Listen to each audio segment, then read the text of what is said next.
Hello everyone, स्वागत है students आपका हमारे यूट्यूब चैनल में।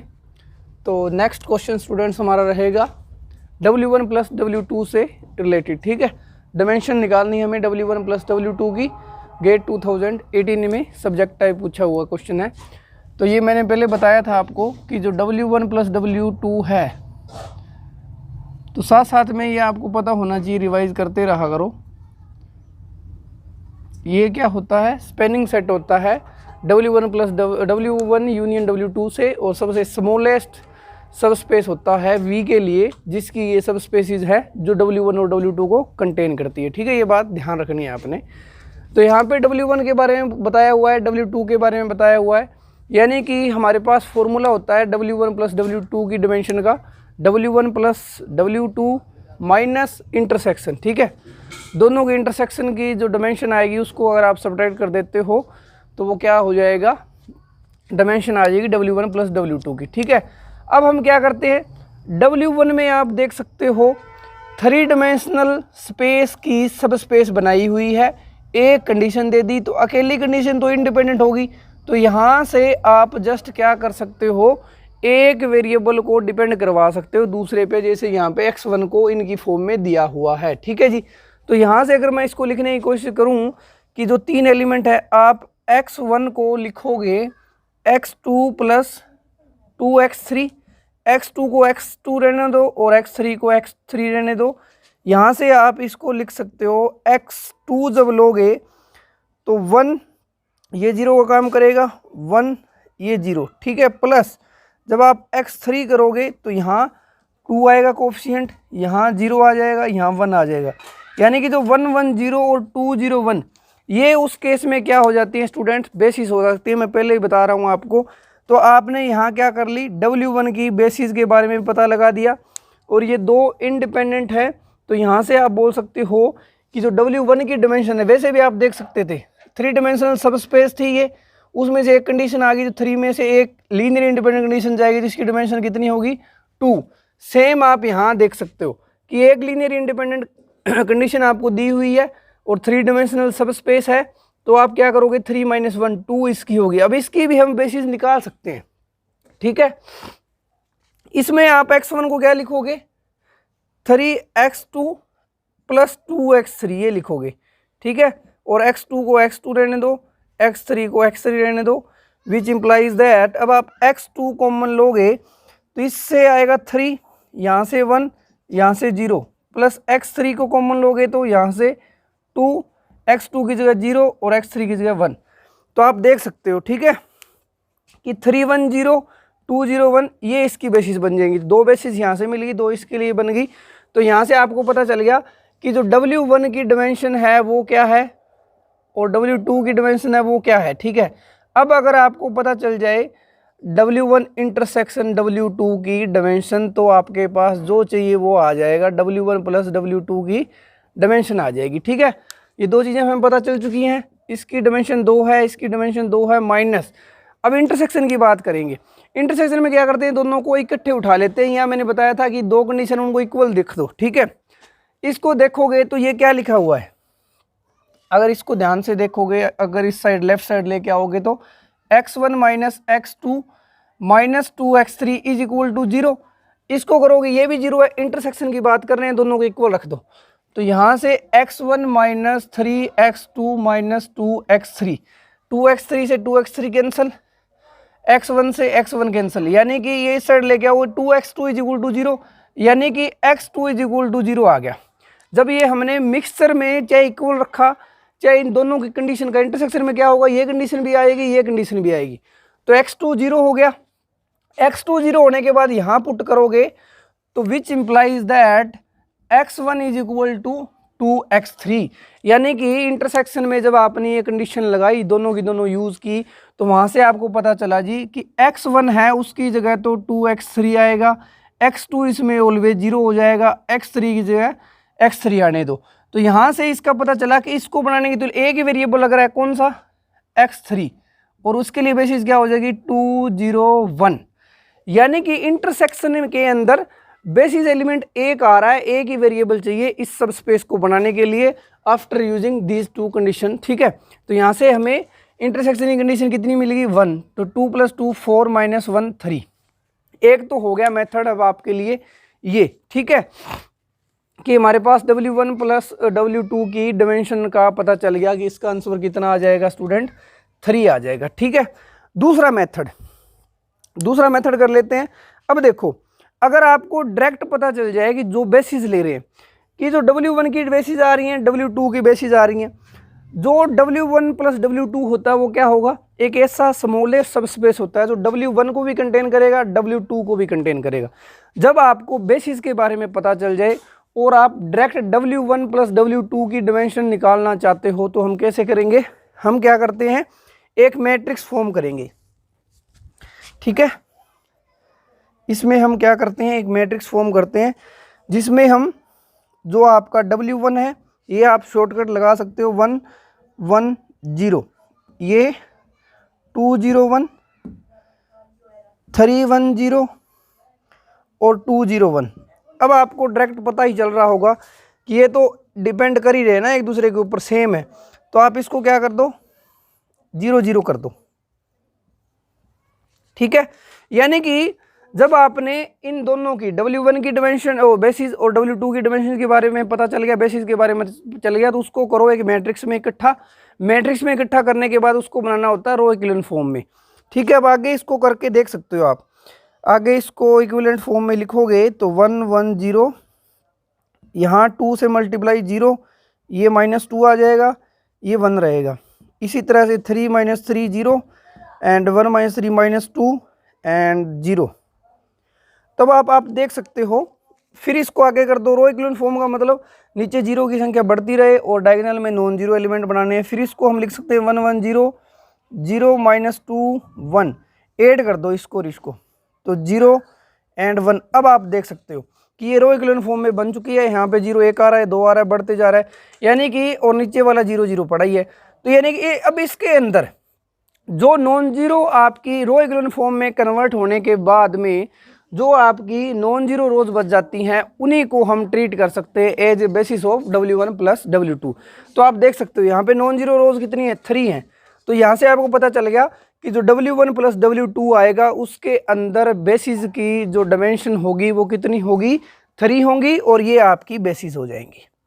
तो ये भी आप डायरेक्टली यूज कर सकते थे, चाहे आप इस मेथड से करो चाहे आप डायरेक्टली बेसिस वाले मेथड से करो, एक ही बात है, ठीक है। तो यहाँ से हमने दो कंसेप्ट सीखे कि जो W1 + W2 है उसको हम कैसे निकाल सकते हैं। एक तो अगर आपको W1 और W2 की बेसिस के बारे में पता हो, इकट्ठा करो, रो इक्विवेलेंट फॉर्म में लेके जाओ, जो नॉन जीरो वेक्टर्स बचेंगे, नॉन जीरो रोज बचेंगी, वो आप बेसिस की तरह ट्रीट कर सकते हो। जितने नॉन जीरो रोज हैं उतनी उसकी क्या हो जाएंगी डायमेंशन, ठीक है।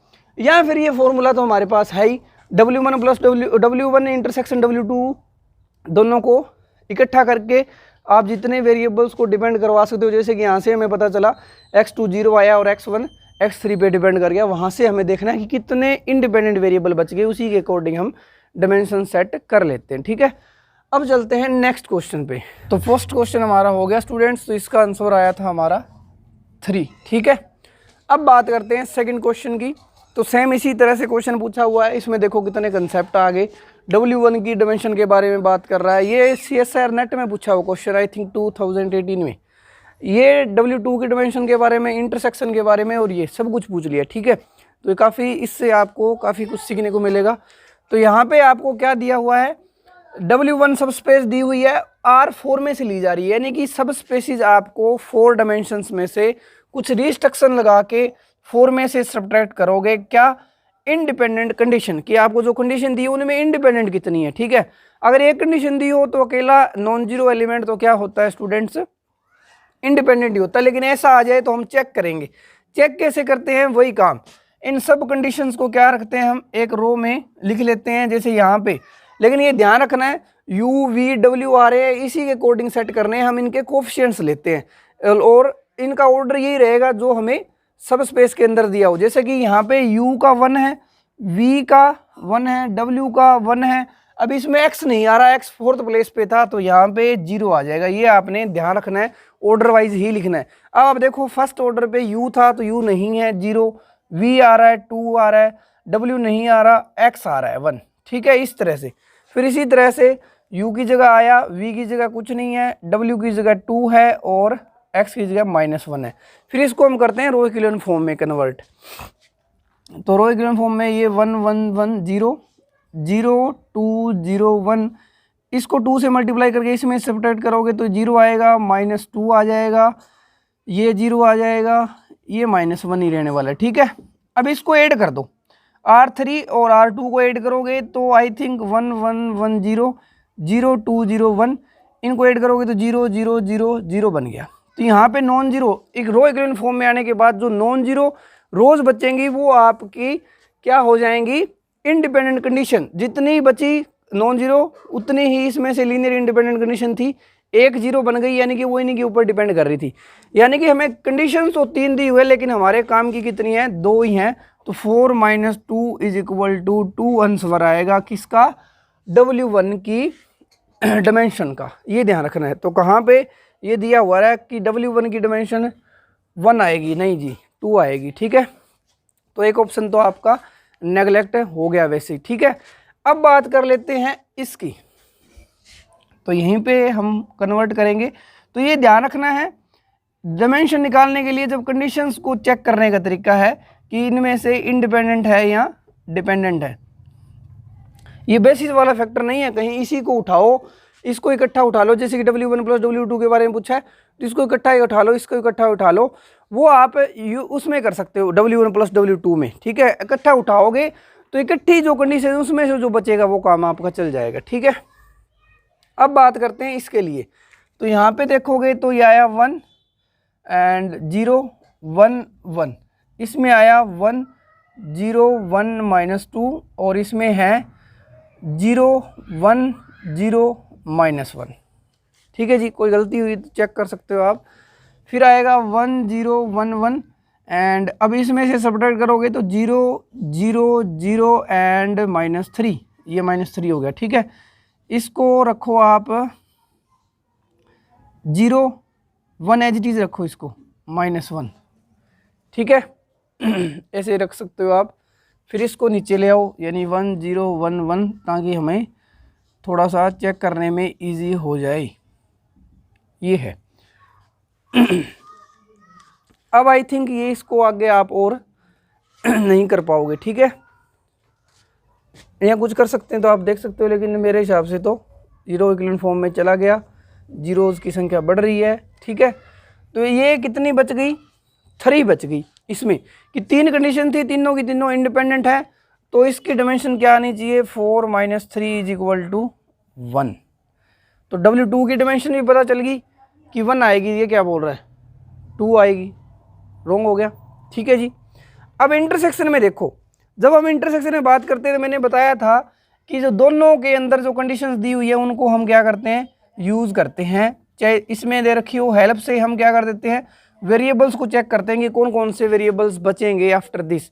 तो देखो ये कंडीशन भी लगाओगे, ये कंडीशन भी लगाओगे, तो यहाँ से इस कंडीशन में पता चल रहा है कि जो v है वो x है। इसमें देखो, क्योंकि इंटरसेक्शन में सभी की सभी इकट्ठी यूज़ करूँगा, तो पहली कंडीशन मैंने यूज़ की v = x आया। फिर यही कंडीशन क्योंकि सारी इकट्ठी है, यहाँ पुट करो। अगर v को x पुट किया तो 3x = 0, which implies that x = 0, तो x = 0 तो v = 0, यानी कि 2 वेरिएबल तो आपके जा चुके। अब v भी 0 हो गया, x भी 0 हो गया, तो आप कहाँ पुट कर सकते हो, हाँ यहाँ पुट कर दो कि अगर v को 0 पुट करोगे तो u + w = 0 आया। अगर आप x को 0 पुट करोगे तो भी ये u + w = 0 आया। यहाँ पुट करो, कहीं मर्जी पुट कर लो। इसके बाद ये दोनों जहाँ मर्जी पुट करोगे बची हुई इक्वेशन में आपको पता चलेगा कि u जो है वो -w के बराबर है, यानी कि u की जगह आप -w लिख सकते हो और v आपका 0 हो चुका है। फिर आना है w, तो w की जगह w रहने दो क्योंकि u को डिपेंड करवा दिया और x की जगह 0 आ गया। अब इसको देखो, इसको बनाने के लिए ओनली w लग रहा है, -1 0 1 0, यानी कि इंटरसेक्शन की बेसिस ये हो जाएगी, डायमेंशन 1 हो जाएगी। तो ये सही बोल रहा है बिल्कुल कि जो इंटरसेक्शन की डायमेंशन है वो 1 है, ये इसने रॉन्ग बोला था। तो अब आप ये तो बच ही गया सिंपल, इसमें आप क्या कर सकते हो, ये क्या था, दोनों की आया क्या था, ये एक की डायमेंशन आई थी यहाँ से 2 आई थी और इसकी 1 आई थी और माइनस इसकी 1 आई थी, तो 2 + 1 - 1 3 - 1 2 आ गया। ये क्या बोल रहा है कि W1 + W2 की जो डायमेंशन है वो 3 आएगी, तो ये भी आपका रॉन्ग हो गया बिल्कुल। तो इसका आंसर क्या आ गया स्टूडेंट्स, W1 इंटरसेक्शन W2 आपकी 1 होगी। ठीक है, ये आप कैसे भी कर सकते हो। ठीक है जी, तो इस तरह से हमें क्वेश्चन ये करने होते हैं। तो आपको पता चल गया होगा कि आपको कंडीशंस दी जाती हैं तो डायमेंशन कैसे निकालते हैं, इंटरसेक्शन में कैसे यूज़ करते हैं और W1 + W2 कैसे निकालते हैं। ठीक है, ये ध्यान रखना है। इसका और भी तरीका है, बेसिस इसकी निकाल लेते, इसकी बेसिस का पता चल जाएगा, क्योंकि बेसिस से आपको थोड़ा सा वेरिएबल को रिमूव करना, इस फॉर्म में लेके आना थोड़ा हार्ड हो जाएगा, इसलिए मैंने इस तरीके से कर दिया। ठीक है, वो आपको क्वेश्चन देख के प्रैक्टिस करोगे पता चल जाएगा कि कौन सा मेथड हमें इजी रहने वाला है। ठीक है, अब चलते हैं नेक्स्ट क्वेश्चन पे। इसमें बोला हुआ है V be the real vector space, vector space लिया हुआ है ऑल पोलिनोमियल का वेरिएबल 1 में विद रियल कोफिशिएंट्स। जो कोफिशिएंट्स यानी कि स्केलर जो आएंगे वो कहाँ से आ रहे हैं, रियल में से आ रहे हैं। हैविंग डिग्री 8most 20 का मतलब जो डिग्री आ रही है इसमें पोलिनोमियल की वो क्या आ रही है स्टूडेंट, <= 20। ठीक है, अब इसके लिए ओवरऑल वेक्टर सबस्पेस की बात करो तो डायमेंशन क्या होती है हमें पता है। कोई भी आप n डायमेंशन का पोलिनोमियल लोगे तो उसके लिए a0 a1x a2x² up to an(x⁴n). अब ये जो इसकी डायमेंशन कौन बताएगा, ये जो कोफिशिएंट है वही बताएंगे। ठीक है, इसमें कितने कोफिशिएंट्स आ रहे हैं, ये बोल रहा है कि ये जो कोफिशिएंट्स है वो रियल हैं और कितने कोफिशिएंट आ रहे हैं 1 से लेके n तक, तो ये हो गए n और एक एक्स्ट्रा आ गया, यानी कि n+1 डायमेंशन होती है अगर आपको डिग्री पोलिनोमियल की दी जाए स्टूडेंट <= n। ये आपने ध्यान रखना है कि 8most जो डिग्री दी जाएगी उससे एक ज़्यादा ओरिजिनल वेक्टर स्पेस बनेगा, उसकी डायमेंशन होती है हमारी n+1। तो ये 8most 20 दिया हुआ है, तो ओरिजिनल जो है इसकी डायमेंशन क्या है 21 है, जो ओवरऑल वेक्टर स्पेस की बात करोगे। नीचे इसने क्या किया है कि हमने 2 सब स्पेसिस बनाई है, किस तरह की, कुछ कंडीशंस डाल दी। तो ये W1 में क्या है कि इसमें से उठाओ और ये कंडीशन लगाओ। तो यहाँ पे कंडीशन कितनी है 1 2 3 4। ठीक है, एक दूसरे पे डिपेंड नहीं कर रहे, 4 कंडीशन है। तो आपको पता है कि जितनी ओवरऑल वेक्टर स्पेस की डायमेंशन ओरिजिनल थी उसमें से इंडिपेंडेंट कंडीशंस आप सब्ट्रैक्ट करते हो तो 21 - 4 17 आएगा। यहाँ पे भी 4 नज़र आ रही है तो इसका भी 21 - 4 आएगा, यानी कि 17 ही आएगा। लेकिन हमें क्वेश्चन जो पूछा हुआ है वो क्या पूछा हुआ है, W1 इंटरसेक्शन W2 के बारे में। ठीक है, तो W1 इंटरसेक्शन W2 के बारे में क्या करते हो, इकट्ठी कंडीशंस उठा लोगे और उनका यूज़ करोगे। तो इकट्ठी उठाओगे तो मैं उठाना शुरू करता हूँ इंटरसेक्शन में, P हाफ पे 0, हाफ के 1 1 पे 0। ठीक है, 1 के बाद 3 पे 0। ठीक है, फिर आप 4 पे 0 एंड फिर 5 पे, फिर आपका 7 पे, क्योंकि रिपीट नहीं करना हमने। ठीक है, क्योंकि P5 इधर है, नहीं P3 कौन सा रिपीट हो रहा है उधर, P हाफ आ रहा है दोनों के अंदर। ठीक है, P हाफ आ रहा है और P7 आ रहा है, तो 2 रिपीट हो रही थी, ओवरऑल 8 थी, तो 2 को बाहर निकाल लो तो 6। तो इंडिपेंडेंट कितनी बच जाएगी हमारे पास, इंटरसेक्शन में इकट्ठा करोगे रिपीट नहीं करोगे तो कितनी बचेगी, 6 इंडिपेंडेंट बच जाएगी। तो 21 - 6 तो कितना आ जाएगा, आंसर में आपका 50 आंसर आ जाएगा। कन्फ्यूज़न ये हो सकती है कि आप 20 में से सब्ट्रैक्ट कर सकते हो, क्योंकि माइंड में सीधा यही आता है, लेकिन आपने ध्यान रखना है कि पोलिनोमियल n डिग्री का है, at most n degree. Polynomial exact नहीं, एग्जैक्ट में मैंने बताया था कभी नहीं बनता, एटमोस्ट में बन सकता है। ठीक है, अगर ये दिया हुआ है तभी आपका वेक्टर स्पेस बनेगा, उस केस में उसकी डायमेंशन n+1 होती है, ये दिमाग में बिठा के रखना है। तो वहीं से हमने 20 को 20+1 करके 21 इसकी ओरिजिनल निकाली, उसमें से कंडीशंस को सब्ट्रैक्ट किया है। अगर आप 20 में से सब्ट्रैक्ट करोगे तो आंसर रॉन्ग आएगा। ठीक है, तो ये हमारे कुछ क्वेश्चंस थे।